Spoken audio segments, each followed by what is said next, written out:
மீன் குழம்பு வாசம் நல்ல மண்ண மண்ணக்கா வீசும் மல்லிப்பூ வாசம் தமிழ் பொண்ணு நல்ல ரோசம். இந்த மீனோட இன்னைக்கு நம்ம வீட்டுக்கு போனோம். அத்தை நம்மள பாராட்டி தள்ளிடுவாங்க. அதுவும் 1000 ரூபாய் மீனை வெறும் 400 ரூபாய்க்கு வாங்கணும்னு தெரிஞ்சிச்சு. அம்மிட்டு தான் நம்மள தலையில தூக்கி வச்சு கொண்டாடி விடுவாங்க. கொண்டாடி ஹா, என்ன நடக்குது? என்ன கிளவி இப்படி வாயை பிளந்து நம்மளை பார்க்குது? உங்கள்கிட்ட பெரிய மீனை வாங்கிட்டு போகிறோம்ல, அதான் அப்படி பார்க்குது. என்ன பாட்டி வாயை பிளந்துட்டு நிற்கிறீங்க? மீன் குழம்பு வேணுன்னா மதியமாக வீட்டு பக்கம் வாங்க, தாரேன். அதை விட்டுட்டு ரோட்டில் இப்படி வாயை பிளந்து நிற்காதீங்க. காலம் கலிகாலம் ஆயிடுச்சு. ஆடி வெள்ளிக்கிழமை அதுவுமா மீனை வாங்கிட்டு போகிறா? அது கூட பரவாயில்ல, சாப்பிட்றதுக்கு என்ன வேற கூப்பிட்றாளே. எல்லாம் காலம் கெட்டு போய் கிடக்கு. வீட்டில் எல்லாம் அவன் மாமியார் சொல்லணும். வெளியில் நம்மகிட்டலாம் கோயில் குளம் பூஜை புனஸ்காரன்னு பேசுவா. தான் மருமகளுக்கு அதெல்லாம் சொல்லி தரதில்லை போல. ஆடி வெளியாதுமா ஆற்றுல போய் மீன் எடுத்துகிட்டு வந்துட்டுருக்கா. என்னமோ பண்ணட்டும், அடுத்த வீட்டு கதை நமக்கு எதுக்கு? இவன் நம்மளை தாண்டி போனதுக்கு நம்ம வீட்டில் போய் ஒரு குளியலை போட்டுறணும். ஓடு ஓடு ஓடு. திவ்யா திவ்யா இருங்க, இங்கே தான் உட்காந்துக்கிட்டு இருக்கா. நம்ம இந்த கத்துறோம், என்ன ஏதுன்னு ஒரு வார்த்தை கேட்காளா பாரு. அடி இவள எம்டி எதுக்கு என்ன கொட்டின? அப்புறம் கொட்டாம உன்னை தூக்கி வச்சு கொஞ்சுவாங்களா? என் போன எதுக்கிட்ட எடுத்துட்டு வந்த? கொஞ்ச நேரம் விளையாடலாம் எடுத்துட்டு வந்தேன், அதுக்குன்னு கொட்டுவியா? கொட்டி இருக்க கூடாது, இன்னும் 4 அரை சேர்த்துட்டு இருக்கணும். ஓஹோ, விடுவேன். அது வரைக்கும் என் கையென்ன புளியங்க பறிச்சிட்டு இருக்குமோ? இவங்க எங்க போயிட்டாருங்க? நாளுங்களும் அதுவும் ஒரு வேலை வெட்டி செய்யறாளுங்களா? எனக்கு என்ன போய் உட்காந்துக்கிறாளுங்க. வீட்டில் 1க்கு 2 பட்ட பிள்ளைய பெற்று வச்சிருக்கேன், ஆனால் ஒரு வேலை செய்ய மாட்டேங்குது. நம்மளே எல்லா வேலையும் செய்ய வேண்டியதாக இருக்கு. காலையிலேருந்து ஆணையும் எங்கே போனாலுங்க? நான் ஒத்தால நின்று எம்பிட்டு வேலை தான் பார்க்கறது. இந்த உமாலையும் இன்னும் காணும். ஒருவேளை புறவாசல் இருக்காளையான்னு போய் பார்ப்போம். ஒன்று இங்கே தான் இருக்காளுங்களா? வீட்டுக்குள்ள என்ன இங்கே நின்று எப்படி நியாயம் பண்ணியுமா அடிச்சுக்கிறாளுங்க? ஏண்டி நீங்களே இவ்வளோ என்னன்னு கேளுங்க. என்ன கேட்காம ஃபோனை எடுத்துருக்காமா? ஏமா செத்த நேரம் கேம் விளாட்லான்னு எடுத்தேம்மா, அதுக்கு மண்டே நாங்களும் கொட்டுறான். ஏன் இவன் ஃபோனை எடுக்கக்கூடாதா? இல்லை எனக்கு ஃபோன் தனியாக வாங்கி கொடுங்க, இனி இவன் ஃபோனை எடுக்க மாட்டேன். தருவாங்க.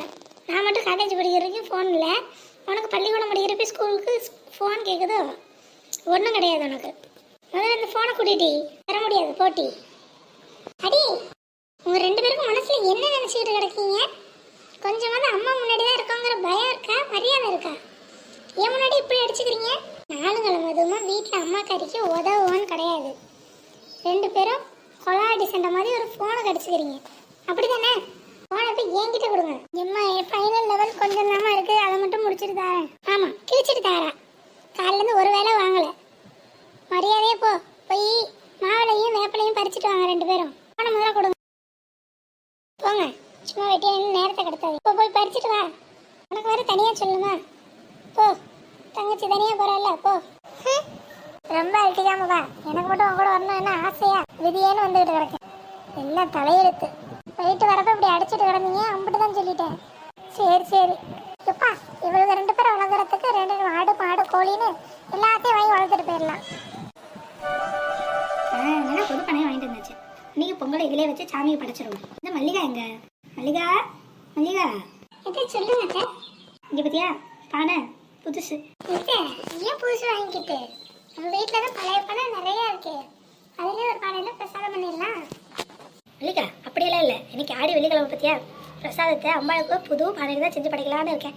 அதான் புதுசாக வாங்கிட்டு வந்தேன். ஓ அப்படியா? சரி கொடுங்க, இதில் செஞ்சிடுறேன். இரு ஏன் என்னாச்சு? நீ குளிச்சியா? காலையிலே குளிச்சுட்டேன்.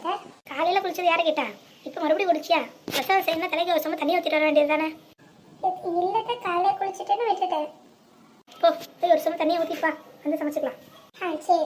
சீக்கிரம் சட்டுப்பட்டுன்னு குளிச்சுட்டு போமா, மணி ஆயிடுச்சு. நேரத்தோட சாமி கும்பிடணும். நீ பாட்டுக்கு ஆடி அசைஞ்சு அம்மாவாசைக்கு வரலான்னு நினைக்காத. இல்லைத்த இந்த வந்துடுறேன். நல்ல வேலை, செத்த இருந்தால் இவ்வளோ குளிக்காமல் இவள் கையில் பானையை கொடுத்துருப்போம். சரி நம்ம போய் பொங்கலுக்கு தேவையானதெல்லாம் எடுத்து வைப்போம். அவள் குளிச்சுட்டு வரட்டும், பானையை இங்கேயே வச்சுட்டு போவோம். இந்த உமா எங்கே போனான்னு தெரியலையே, வரட்டும் பேசிடுவோம். போய் வீட்டில் குழம்பு வச்சிடணும். ஐ சித்தி, ஏ திவ்யா மணி எங்க போயிட்டு இருக்கீங்க?